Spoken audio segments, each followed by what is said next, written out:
Olá pessoal, tudo bem? Olha, alguns alunos me pediram para poder fazer o detalhamento da parte de língua portuguesa do PET do terceiro ano do ensino médio, né? É o volume 1 de 2021. E como meu canal traz tutoriais e também a parte de língua portuguesa direcionada para concursos e direcionado também para os conteúdos do Enem, então vamos às questões. Olha, as questões dessa primeira semana, elas estão dentro do contexto do conto fantástico. Então já foi um conteúdo abordado no PET volume 7, né, do segundo ano de 2020. Já percebi que é um conteúdo que dialoga. Então é importante o aluno fazer a leitura aqui do que é o conto fantástico, né? Ainda destaquei algumas características centrais. Narrativa curta, tem personagens que extrapolam os limites da realidade e ou fatos, quer dizer, tanto as personagens quanto os fatos podem extrapolar esse limite da realidade, mostrando-se estranhos ou inexplicáveis. Também traz essa realidade não lógica, né, um mundo irreal marcado pelo absurdo, com situações e ações extraordinárias, né, que extrapolam a questão da realidade. Aí na primeira atividade vem aqui um resumo do conto fantástico As Formigas, de Lígia Fagundes Telles. Muito interessante o texto. Olha, As Formigas conta a história de duas amigas, primas e universitárias, que se mudam para uma pensão. As duas são estudantes, uma de Direito e outra de Medicina. A pensão é descrita pelo estudante de Direito, protagonista e narrador em primeira pessoa, um ambiente decadente, velho, sombrio e talvez assustador desses locais onde tudo pode acontecer.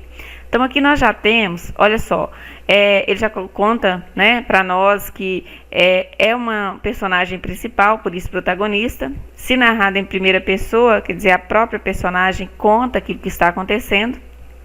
E muito interessante a descrição do espaço. Ambiente decadente, velho, sombrio e talvez assustador. Então, nesse primeiro momento, nós já temos esse ambiente que traz um pouco o clima de tensão. As garotas vão se instalar num quarto de pensão e descobrem que o antigo morador deixou lá um caixote com uns ossos guardados. Então, nós já temos aqui, não temos as personagens estranhas, né? Porque uma estudante de medicina, estudante de direito, mega normal. Mas um caixote com ossos guardados, então nós já temos aqui um elemento que é estranho. A estudante de medicina se interessa em abrir e ver, principalmente depois que descobre que o esqueleto é um artigo raro, já que pertencia a um anão. Então, mais estranho ainda. Na sequência nós temos, durante a noite, o quarto é tomado por um cheiro de bolor, mais adiante tem a descrição do que é bolor, né, uma espécie de mofo, enfim, e por uma invasão de formigas que não se sabe de onde vem e que toma o recipiente onde está guardados os ossos embaixo da cama de uma das garotas. Mega estranho aqui, então o suspense vai crescendo. O que deixa a narrativa mais intrigante é que na mesma noite, a estudante de direito sonhou com um anão de olhos azuis olhando para ela. Quando a outra vai investigar na caixa o que teria atraído as formigas, percebe que a posição dos ossos havia sido alterada, ou seja, os ossos haviam sido mexidos. Elas mataram os insetos e, na manhã seguinte, não havia nenhum vestígio das formigas, embora não tenham limpado o local. Então, né, outra característica que tensa. Na madrugada seguinte, depois de um novo pesadelo, a estudante e sua prima descobrem o retorno das formigas e que, mais uma vez, a posição do esqueleto foi alterada, parecendo que este está se reconstituindo. Na terceira noite, olha, são guerreiras, já estão na terceira noite. Elas ficam acordadas esperando para ver de onde vinham as formigas, mas adormecem e quando acordam ficam apavoradas ao perceber que faltava apenas um osso da perna e outro do braço para que o esqueleto ficasse recomposto.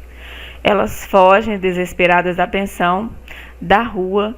Uma das garotas olha para a janela do quarto que estavam hospedadas e avista os olhos as observando. Pá! Pânico total. Nossa, se o estudante estiver lendo isso aqui à noite, ele fica meio assustado, né? Beleza, estão marcadas aí as características que nos retomam o conto fantástico, tá? Na questão 1, nós temos assim: por que o texto lido pode ser considerado como um resumo de um conto fantástico? Quais evidências você tem de que, de fato, As Formigas é um conto fantástico, levando em consideração as informações contidas no resumo? Então, o que vocês vão fazer? Estratégia super simples, né? Eles começam aqui, porque o texto, olha só, para poder montar a resposta completa, porque o texto lido é considerado um conto fantástico. Começa com a resposta completa. O texto As Formigas pode ser considerado um conto fantástico. Não vamos colocar pode ser. O texto As Formigas é considerado um conto fantástico porque traz as seguintes características. E aí basta vocês revisitarem essas características aqui. Olha, que eu marquei aqui junto com vocês, releiam e comparar. É uma narrativa curta? Tem personagens que extrapolam os limites da realidade? Não tem não, mas tem fatos que extrapolam? Tá? Esses fatos são estranhos e inexplicáveis? Então, completam lá o resuminho de vocês. Traz o quê? O que mais? A realidade ali é não lógica? Tem alguma coisa marcada pelo absurdo? Então, justifiquem lá. Na alternativa 2, nós temos assim: no texto lido, há uma breve descrição do espaço em que a história se passa. Explique como o espaço é importante para dar à história um clima ainda maior de medo e tensão. Gente, o espaço já começa o pânico. Então, olha, o espaço traz à história um clima de medo e tensão através das seguintes características. Voltem lá no espaço, traz as características, tá? Que retratam o sentimento de... E descreve que sentimento que você tem ao ver aquele espaço descrito. Se você é daquelas pessoas que adoram filme de terror, que tem esses também, né? Para mim é um sentimento super normal. Então, idealiza alguém que não acha isso super normal, tá? Para colocar essa característica aqui. Então, beleza? Vamos à questão 3. Nessa questão 3 tem assim: leia a tirinha seguinte e responda o que se pede nas atividades 3 e 4. Né? Então, esse texto aqui vai dar margem para responder as duas próximas e últimas perguntas dessa primeira semana. Ei, Caio, acorda que está na hora. Só mais 5 minutos, mãe. Olha, cenas normais. Pode ser qualquer um de vocês aí com a mãe de repente chamando e vocês com a preguiça da manhã. Pera aí. Ainda é madrugada. Elemento estranho. E eu moro sozinho. Elemento mega estranho. Tá? Então, aqui nós temos um pânico. Identifique na tirinha lida algumas características que também pertencem ao gênero conto fantástico. Vale aqui a mesma estratégia. Então, vamos pensar. Narrativa curta. Tem personagens estranhos aqui? Tem um fato estranho aqui? Tem a situação que nós podemos considerar como o clímax, vamos colocar assim, também retrata o conto fantástico? Então, basta descrever como que nós vamos colocar essa resposta aqui de forma bem completa. Identifique na tirinha lida, algumas características que também pertencem ao gênero conto fantástico. Na tirinha lida, as características tal, denotam, quer dizer, representam o conto fantástico. Então, beleza, formatem aí a resposta de vocês. Na última alternativa, nós temos assim: descreva o que faz com que a tirinha deixe de ser normal para tornar-se um texto de suspense, de terror. Então, vejam, se vocês retomarem, os 2 primeiros quadrinhos, normais. A partir do terceiro, é que nós temos essa situação estranha, começa esse momento de tensão.